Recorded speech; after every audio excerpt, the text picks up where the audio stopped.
लेकिन ये साला कर क्या रहा है यहाँ पे?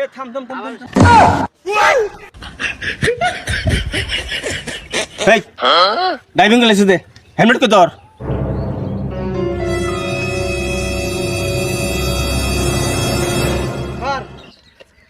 এই যে আপনার হেলমেটের টাকা 100 টাকা নেন।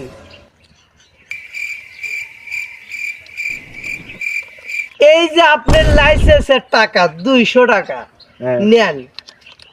ঠিক আছে স্যার? হ্যাঁ ঠিক আছে। এই ভিডিও করলি কে? স্যার এটা বুঝলেন না, আপনি হেলমেটের জন্য নিলেন 200, লাইসেন্স নিলে 100, তাহলে আমার টাকার দাম আছে না? ওই জন্য ভিডিও করতেছি, বড় সারক দেখামো, আমরা ঘুষ খাওয়া বন্ধ করবো। দাঁড়ান। ধর বাবা, টাকাটুকু নিয়ে তোর টাকা নেই, আমি ঘুষ টুস খাই না। ধর ধর।